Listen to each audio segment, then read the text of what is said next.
You promised to modernize the machine, not to lease. Western MPs called out for William Ruto's removal after transzoia tussle begins, as there was leaked information that President William Ruto's administration leased the company. All this and change the name from Zoya to maybe Rye Sugar Mills or whichever the name that will come after handover. The name is changing. Farmers will sue who? Zoya will not be existing, and then the new farmers in Bungoma have got no contract with them. They will not sue the new farm. They will not see the desolate in Zoya. Then we are asking ourselves, where is the tender document? Where is some kind of central? Where is the tender document that they used? There is no transparency in this matter. Mzee Rais alisema akiwa katika shamba la Nzoia ilikuwa inanyesha. Ilikuwa inanyesha. I was there. Saa 11 jioni. It was raining. He said, mambo ni mata.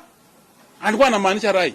He said, either uende chela, uende kwenu, ama uende mbinguni. So, amekuja sasa kuchukua Nzoia yenye walikuwa tunaongea akiwa hapo. We sold pan paper and we were told that it was being revived. They went there and banned some, what are they called? Misogoro.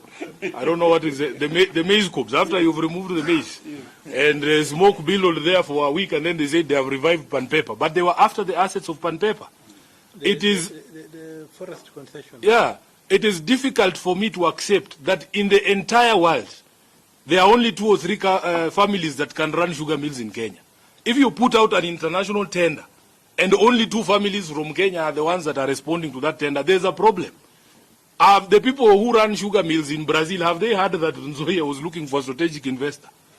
How is it possible that we do an international tender and the respondents are not international people? They are just Kenyans here, running around from Webuye. This process is corruption in the making. We cannot allow Nzoia Sugar Company, that farmers contributed to its existence through providing land, acres and acres of land, to be taken away very easily. We have been in this process before.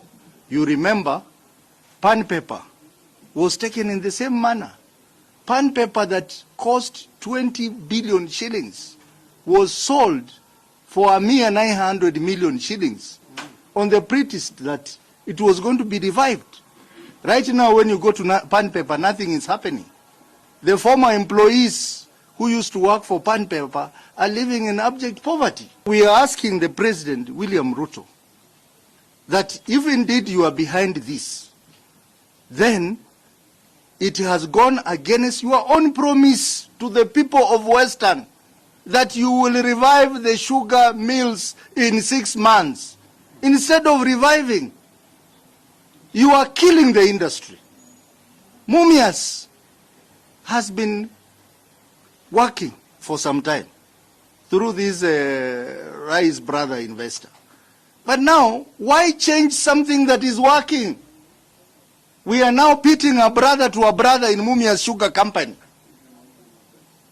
just because of self-interest. We represent these people. Everybody was ambushed. They know nothing about this. So when a minister is telling a lie, what are we dealing with?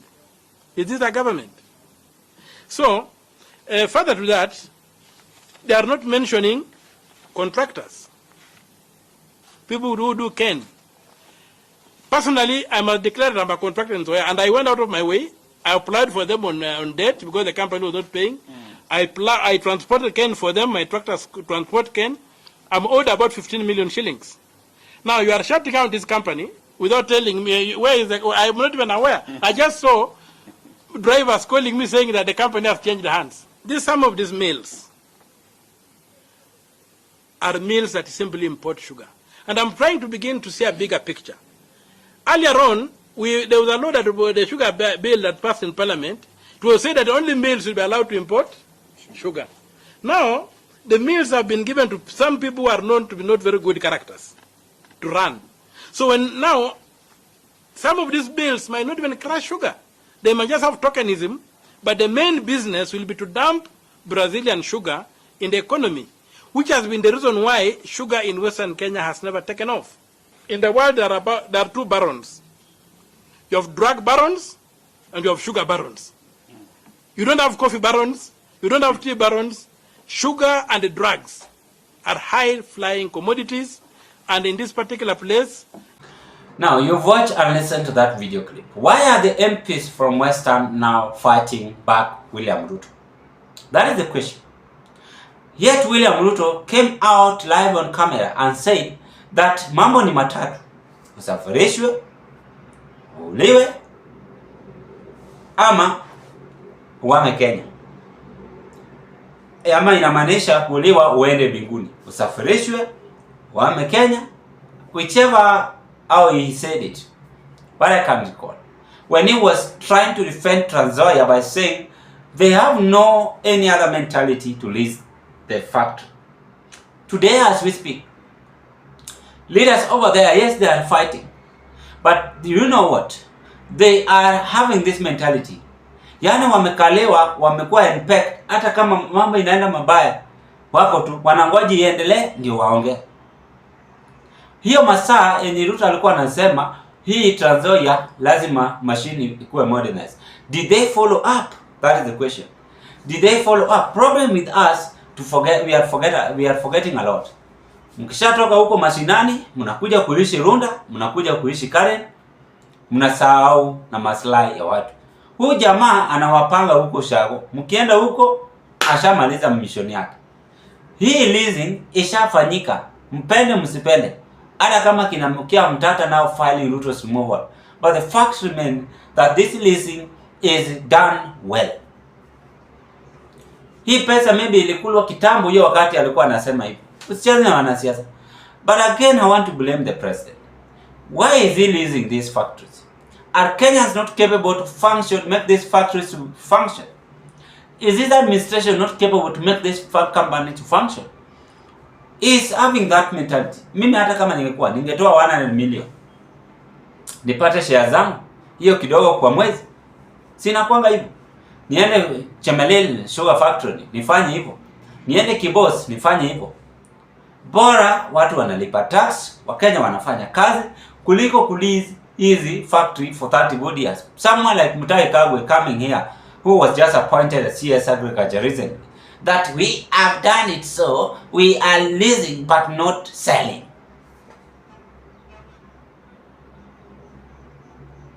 Hizi vituko tunafanya hii kwa hii nchi ndio itatu affect mbeleni hata watoto wetu.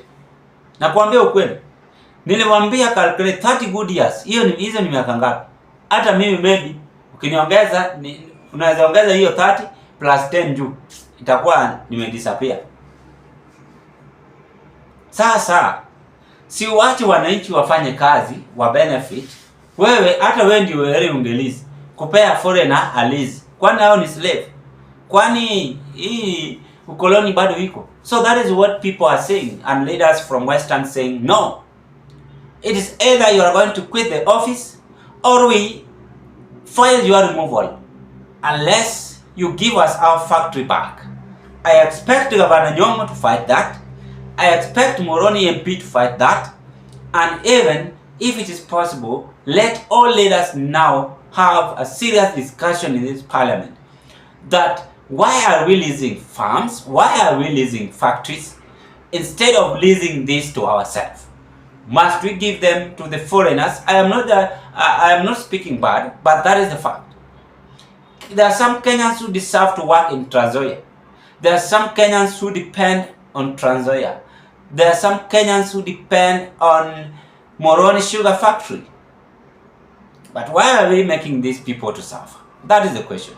So leaders are saying you promised machine, but now instead of bringing good machine, you are now leasing it. We are not going to allow you.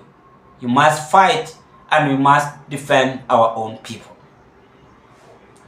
Ladies and gentlemen, what are your take? Give us your opinion at the comment section below. Thank you for your subscription. Thank you for the like. Let's meet on another political discussion. #2025-2026 2007 politics in this country.